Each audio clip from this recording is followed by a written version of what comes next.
Hello.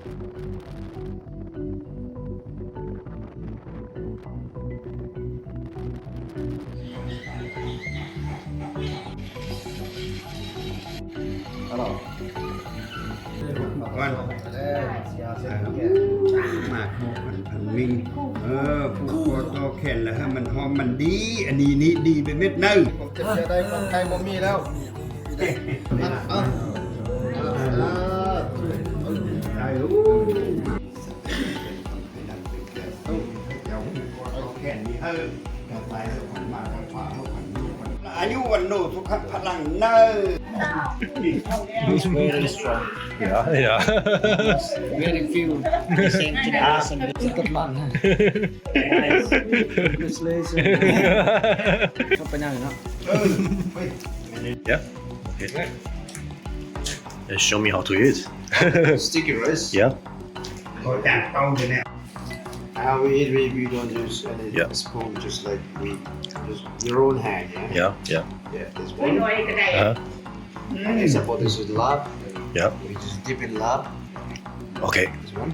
Yeah. เอาผู้เท่ามันนั่นยังมันเยอะ โอเคโอเค แก่แล้ว Good. Kita betul, no?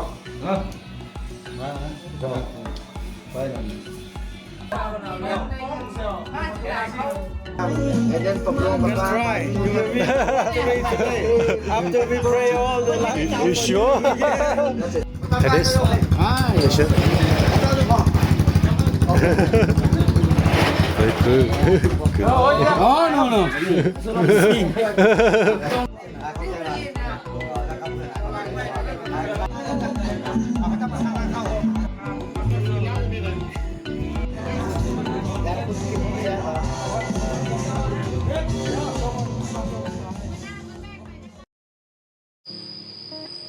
我们昨天参加他们当地传统的 ceremony basi，他们相信如果发生不好事情的话，你的灵魂被困在当地，所以他们会有这个仪式，就把你的灵魂叫回来。主要是有他们当地，英文解释不太清楚啊，就是他们佛教里面可能最高的 leader，然后来进行这个仪式啊，就有一些饼干、糖果、香蕉、鲜花在桌上当祭品，然后会有当地的宗教的长老来念经祈福，然后接下来就是大家互相把棉绳绑在你手上。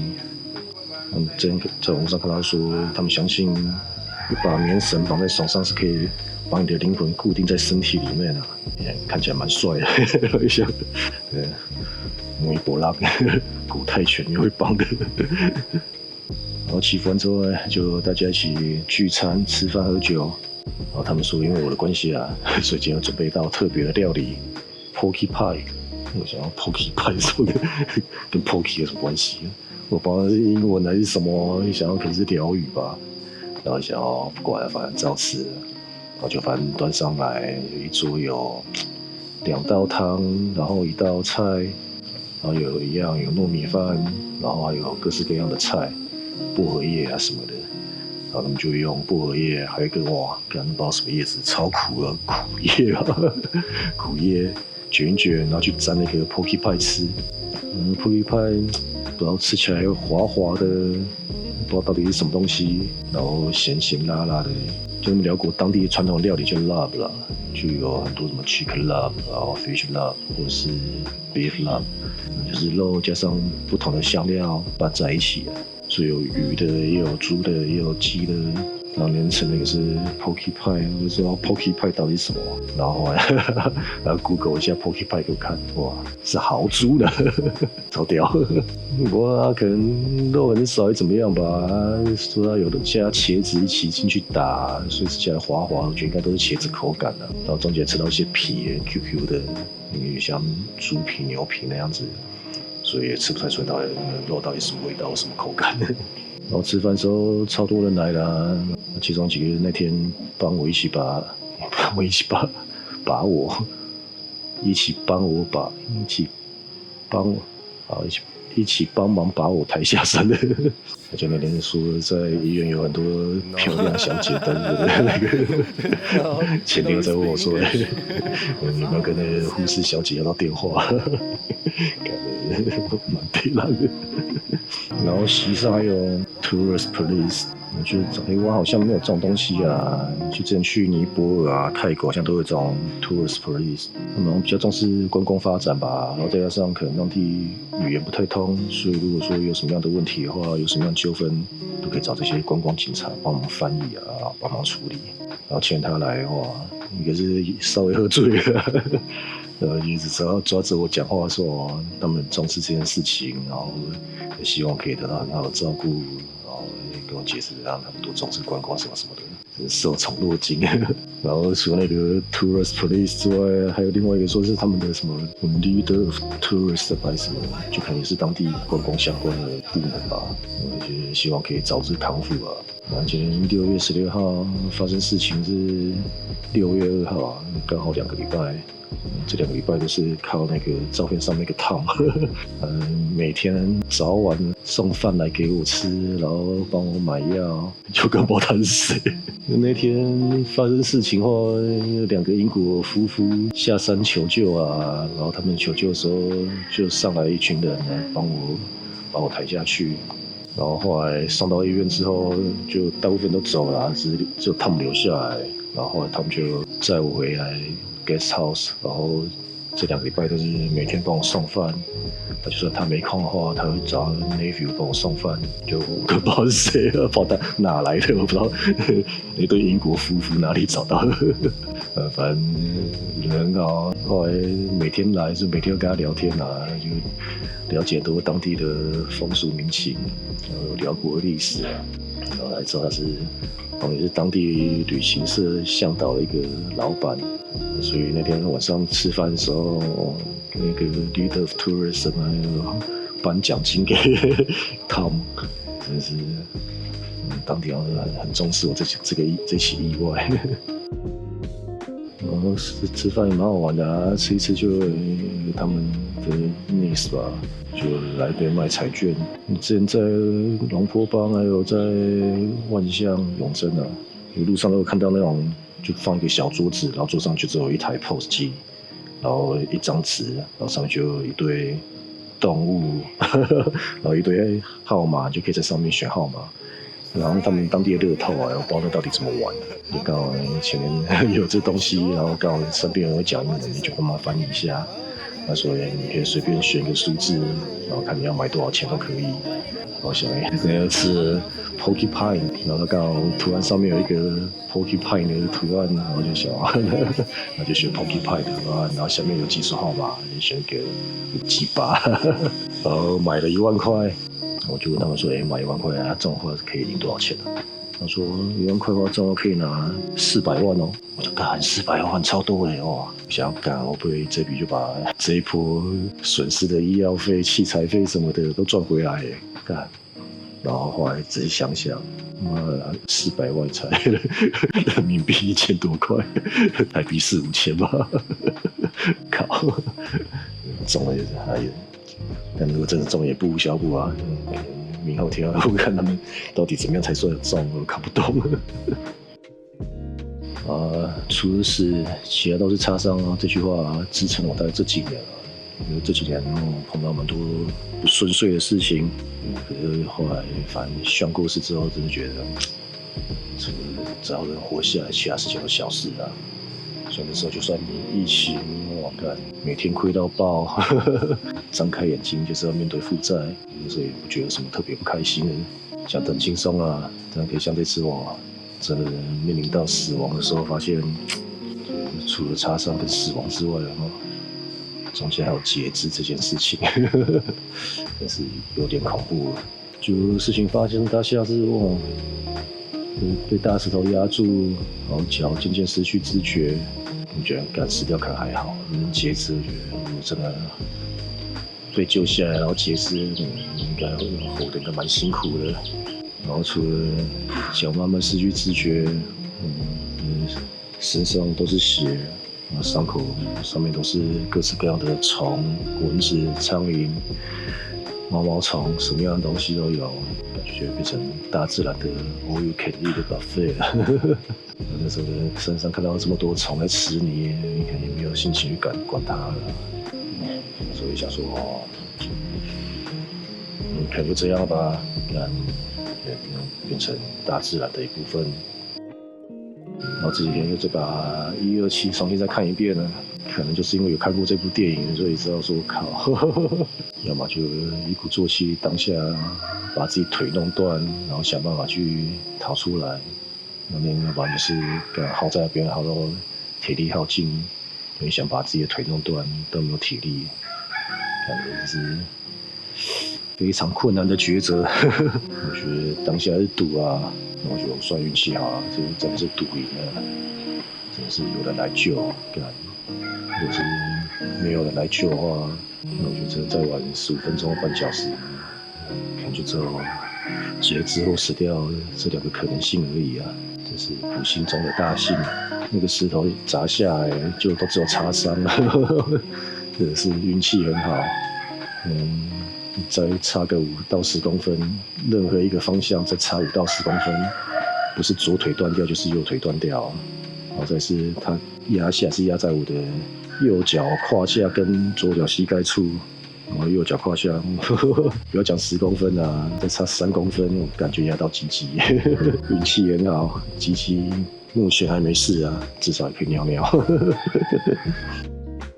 然后那天脱困之后，就是躺在那边等待救援，然后史蒂芬就问我说：“要不要帮我打电话给我家人、朋友什么的？”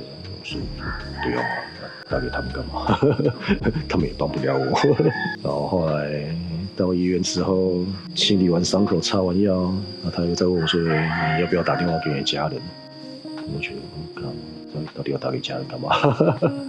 我说因为有 comfort you， 我想，因为我不觉得，这一次意外最大的 take away， 我感居然是已经可以欣然接受的某本钟楼孤独一生这件事情。就当下觉得说，跟我家人讲了，事情也不有帮助，我现在能做的事情就是好好躺着，吃好睡好，赶快把伤口养好而已啊。然后就算打给我家人，好像也不会得到任何慰藉。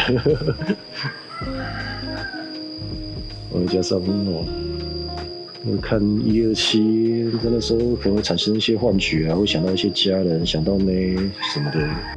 很多事情发生当下，心里面没有想到任何人。就算是事情发生完之后，我也没有想到任何人。就真的。有人讲我死前会有什么遗憾？我觉得我好像也没什么遗憾。我觉得够等充实啊。有人喜欢把这话讲很好听啊，说把每一天都当人生的最后一天在活。我觉得怎么可能做得到？就像我觉得，你现在叫我要去死，我觉得我没什么遗憾。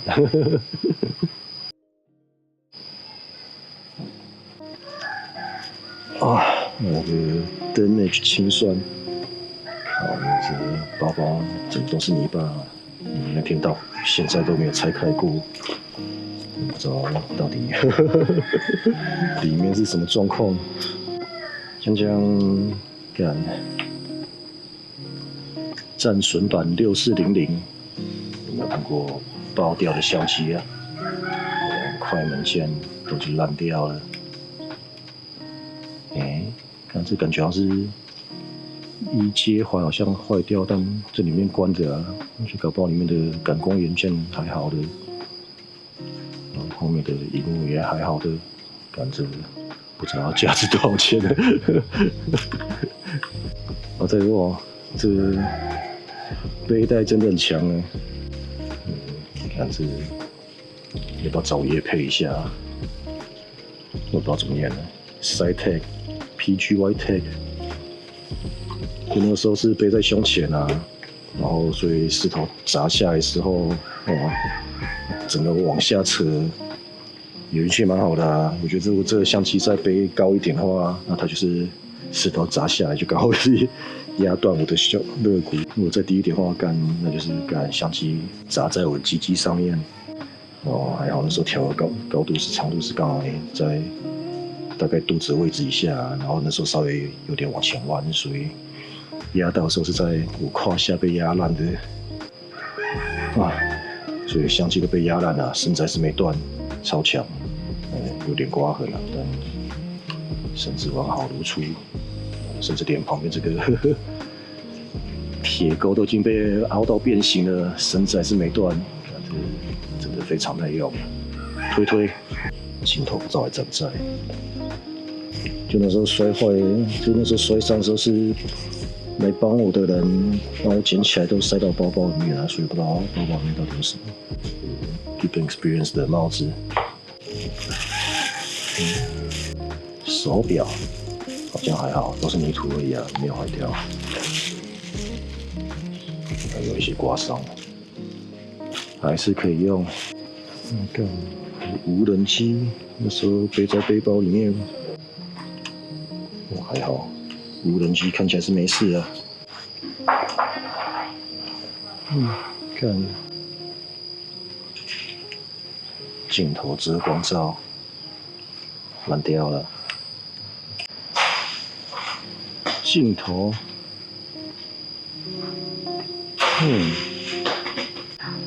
看起来没什么刮痕，这个感觉应该是接环，应该不是长这个样子的，接环不知道跑去哪里啊！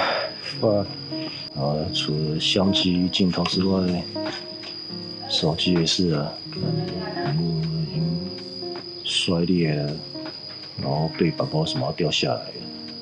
所以现在是用橡皮筋绑的。哇，清算这次的 damage， 相机应该，这应该是没救了啊。那时候买大概4、5万吧。手机这也是捡朋友不要二手的，就是再买一支新的，可能是也是要大概1万多。然后这次要 damage 是什么呢？住宿费吧，住宿费1天25万，现在已经住了2个礼拜了，差不多花掉400万。然后那天医药费60万。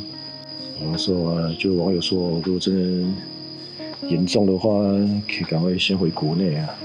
就是靠，这就是一个进退两难的。就现在双脚行动不是那么方便啊，我开那台车手排的，就2只手2只脚都会用到，所以状况不好的话，也开不了车，回不去。或是能开车的话，就不需要回去了啊。就如果是一般人，可能坐个巴士、坐个高铁、坐个火车回去，都还是小事啊。就车程比较辛苦，坐个5到10个小时，颠簸一下，要回去还是可以回去的。你像我现在最后把车丢在这里，感觉这些车子也很麻烦，车子在这边待30天而已啊，所以要把车丢下来，然后自己一个人坐车回去，到时候不知道罚款要怎么处理。然后另外是网友说，摔倒先拍照。第一点是我本来就喜欢拍一些有的没的乱七八糟的东西，我觉得都是人生的，我都想记录下来。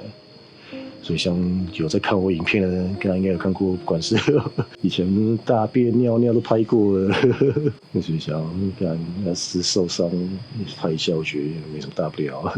有各式各样的东西我都会把它记录下来。再是那个照片，其实是已经算是脱困之后了啊。石头被压当下那我心情拍照，就那时候还在石头下面的时候，也是我也没心情拍照啊。另外是来救的人看到吓呆啊，当下根本没有想到要拍照，所以后来拍那是已经把石头移开了，那时候松了一口气，然后在等待救援的时候才拍照。然后另外是当地人语言不通啊，你真的下山求救的时候，你要怎么样解释说山上发生什么事情？所以说他们当下就要先拍照，然后看一下我有什么状况，然后到山下的时候跟山下人解释，然后他们才知道说要拿担架上来。所以有少数网友说根本就摆拍的啊，或者说干妈的发生事情，我会先拍照。当下的状况是这样子啊。至于相不相信，就你们自己去判断啦。相信的就相信了啊。然后会看到这段影片，大概也不会怀疑啊。那些会怀疑的酸民，大概也不会看到这支影片啊。像这次，我觉得 damage 真的有点大啊。看相机加手机，然后那对英国夫妇真是救命恩人啊！然后想说看能不能邀请他们来台湾玩，然后机票食宿全包这样子。感觉加起来可能要花掉10几20万吧。拍片的流量一直没什么起色，看没怎么赚钱。这次要损失这个10几20万，不知道流量还是没起来的话，这次可能回台湾休息一阵子，存点钱，把这些债还掉之后，再来考虑要不要继续拍吧。这2支影片算是插播的，接下来会再回到前面。我干，4月初左右的泼水节那一段时间都还没有po。影片可能还有10几20支的存档。这10几20支剪完之前，如果经济能力不允许的话，可能就先这样了。